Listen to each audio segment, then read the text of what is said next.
Assalamualaikum warahmatullahi wabarakatuh.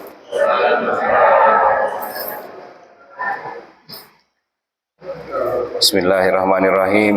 Alhamdulillahirabbil alamin. Nawaina ta'alluma wa ta'lim wa tadzakkura wa tadhkir wa naf'a wal intifa' wal ifadah wal istifadah wal hasa ala tamassuki bi kitabillah wa sunnati rasulih wa du'a ilal huda wa dalalata alal khair ibtigha'a wajhillahi wa mardatihi wa qurbihi wa sawabihi subhanahu wa ta'ala.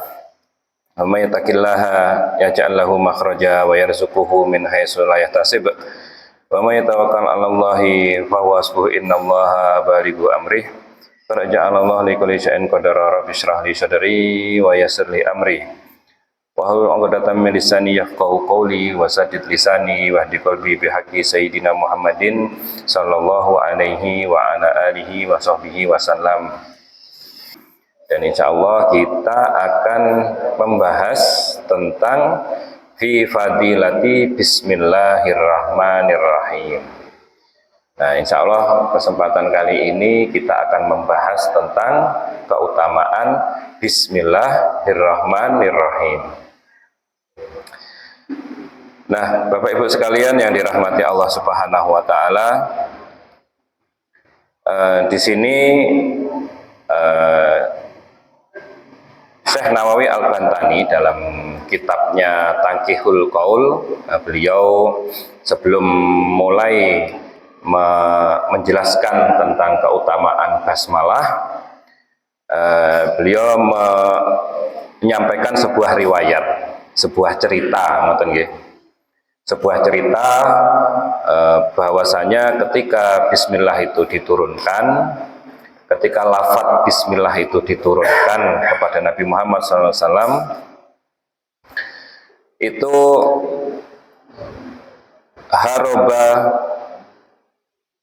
harobal ghaim ilal masyrik. Jadi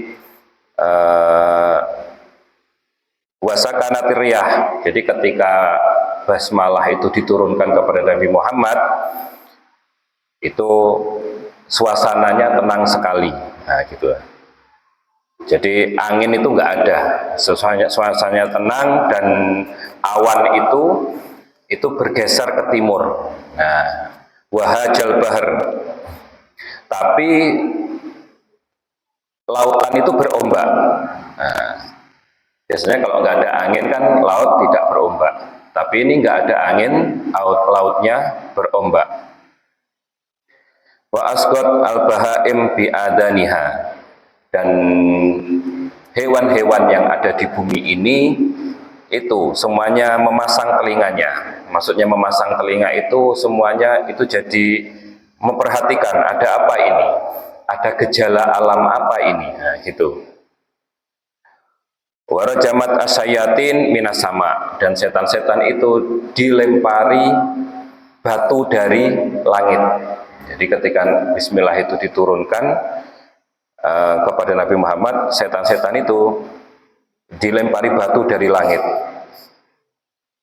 Wa khalaqallahu azza wa jalla bi izzatihi la yusamma ismuhu ala saqamin illa syafahu wa la yusamma ismuhu ala syai'in illa baraka fihi. Waman qara'a bismillahirrahmanirrahim dakhala jannah. Jadi ketika basmalah itu disebutkan, maka yang sakit akan sembuh. Nah, dan yang menyebutkan kalimat tersebut akan mendapatkan keberkahan dan akan masuk surga. Jadi ini riwayat kisah yang disampaikan oleh Imam Suyuti, di mana dikutip oleh beliau dari Syekh Abdul Qadir Al-Jailani. Nah, Bapak Ibu sekalian, kemarin kita akan membahas tentang la ilaha illallah. Sedangkan di sini Imam Suyuti mengumpulkan hadis-hadis tentang bismillahirrahmanirrahim. Keutamaan-keutamaannya apa? Jadi kalau kita sebenarnya mengetahui hadis-hadis tersebut, kita sebenarnya kalau mengamalkan pesan-pesan dari hadis tersebut, itu seakan-akan hidup kita itu nggak ada buat yang lain selain mengamalkan hadis-hadis tersebut. Nah, saking banyaknya pesan-pesan Nabi dan keutamaan keutamaan yang disebutkan. Seakan-akan waktu kita tuh habis buat berzikir, habis buat melaksanakan perintah-perintah dari Nabi Muhammad Shallallahu Alaihi Wasallam. Nah, Bapak Ibu sekalian, kita mulai dari hadis pertama, nggih. Nah, qala Rasulullah Shallallahu Alaihi Wasallam, ma min abdin yaqulu bismillahirrahmanirrahim illa dzaba syaitanu kama yadubur rasasu 'alan nar. Jadi barang siapa atau tidak ada seorang hamba pun yang mengucapkan bismillahirrahmanirrahim kecuali setan akan meleleh sebagaimana melelehnya besi di atas baranya api. Nah, maksudnya apa di sini?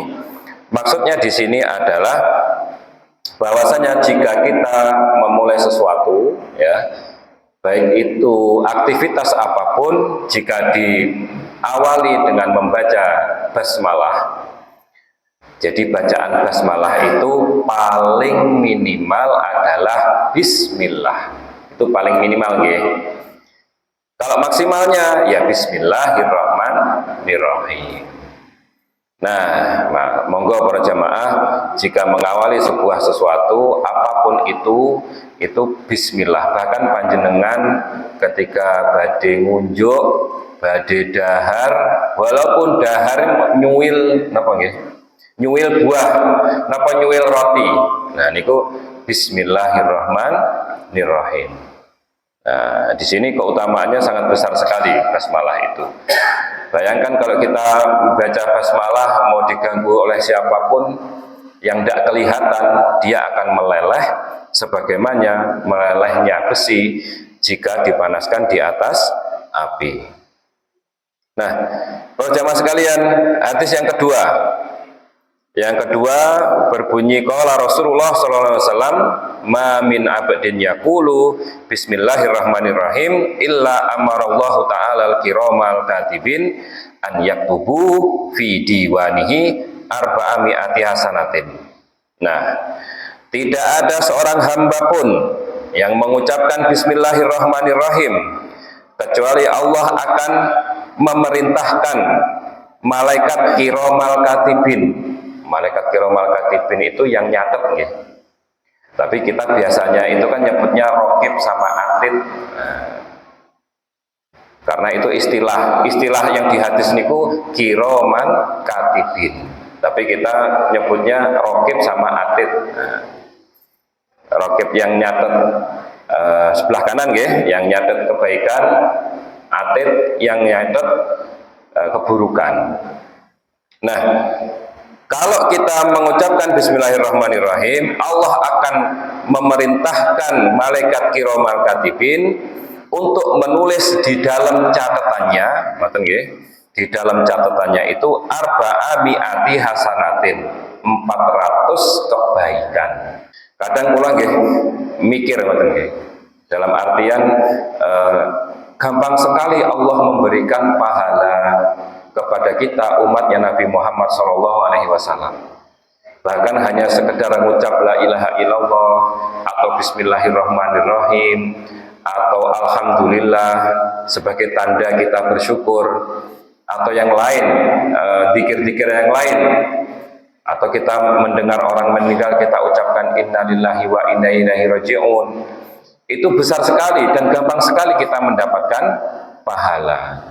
Maka itu sebuah kesyukuran kita sebagai umatnya Nabi Muhammad, walaupun umurnya tidak sepanjang umur umat nabi-nabi sebelum Nabi Muhammad, tapi kita umur yang pendek ini, yang setara 60-an tahun, itu pahalanya melebihi yang hidup lebih dari 100 tahun. Maka para jamaah panjenengan biasakan nggih menika pesan Kanjeng Nabi menika itu sesuatu yang tidak mustahil gitu. Karena kadang kita ngeten nggih, dulu itu kan banyak broadcast. Apa broadcast niku nggih, pesan WA niku nggih. Barang siapa yang meneruskan pesan ini akan mendapatkan keberkahan, akan mendapatkan, nah itu malah terus pesannya apa, dia bawa misi apa, pengennya apa, biar viral, biar banyak yang ngeklik, biar banyak infonya. Nah itu sudah tidak usah dihiraukan. Tapi yang benar-benar hadis saya baca dari buku hadis seperti ini, itu memang benar-benar disabdakan. Bukan abal-abal, bukan cuplikan-cuplikan. Makanya kalau misalkan milo maos hadis, naos hadis niku harus saya baca Arabnya, harus dibaca. Karena hadis niku kan bahasa Arabnya, bukan bahasa Indonesianya. Nah, makanya kita itu kan biar dengar Nabi itu ngucap apa. Nah, ngoten. Jadi karena Nabi orang Arab, berbahasa Arab, maka ya saya sampaikan Arabnya. Nah, kalau masalah artinya ya nanti kita bahas bersama-sama. Nah, jadi itu ya para jamaah sekalian. Kalau kita bismillah di setiap langkah kita, di setiap kegiatan kita, bahkan yang kecil pun, jenengan pengen nilai masakan, pengen ngunjuk sesuatu yang sedikit, maka biasakan dimulai dengan basmalah. Hadis lantunipun qala Rasulullah sallallahu alaihi wasallam, man qala bismillahirrahmanirrahim marratan lam yabqa min dunubihi dzurratan. Barang siapa, kata Nabi ya, sabda Nabi, barang siapa yang mengucapkan bismillahirrahmanirrahim satu kali, maka tidak ada satupun atau setitik pun dosanya yang tersisa. Maksudnya apa di sini? Dalam artian bahwasanya bismillah itu juga dapat menghapus dosa. Nah, ini kalau terang malih, kalau misalkan ada kata-kata menghapus dosa seperti ini, itu yang dimaksud adalah dosa kecil, bukan dosa yang besar. Nah, kalau dosa besar itu harus tobat. Kalau kaitannya dengan hak manusia, maka harus minta maaf. Lalu kemudian kata Nabi Muhammad SAW, man kataba bismillahi fajawwada ta'diman lillahi ghufira lahu ma taqaddama min danbihi wa ma ta'akhir. Nah, kata Nabi Muhammad SAW, barang siapa yang menulis bismillah, kemudian dia takdim, karena di situ ada kalimatnya Allah, di situ ada nama Allah, maka dia akan diampuni dosanya yang lalu dan yang akan datang. Nah, maksudnya napa niki kok nulis bismillah? Napa jenengan misalkan nulis bismillah damel bahasa Indonesia, bismillah ngoten. Mboten nggih niki damel bahasa Arab. Terus panjenengan biasanya tiang pondok niku santri-santri itu kalau di awal buku ngoten nggih, di depan bukunya ini kan mesti ada tulisannya bismillah. Nah, di cover terus di sini tulis bismillah. Kalau nggak ada tulisan bismillah kayak ngeten niki, niku ditulis sendiri bismillahirrahmanirrahim terus sholawat Allahumma sholli ala sayyidina Muhammad. Nah, rata-rata mesti ngoten kalau santri-santri itu. Kenapa? Yaitu dari menurut hadis ini, yang menulis bismillah kemudian dia mengagungkannya, takdim dalam artian nulisnya nggak sembarangan, kemudian nulisnya itu dengan hati-hati, nah, terus meletakkan tulisan itu juga tidak sembarangan, maka dia insya Allah akan diampuni dosanya yang lalu dan yang akan datang hanya dengan nulis bismillah.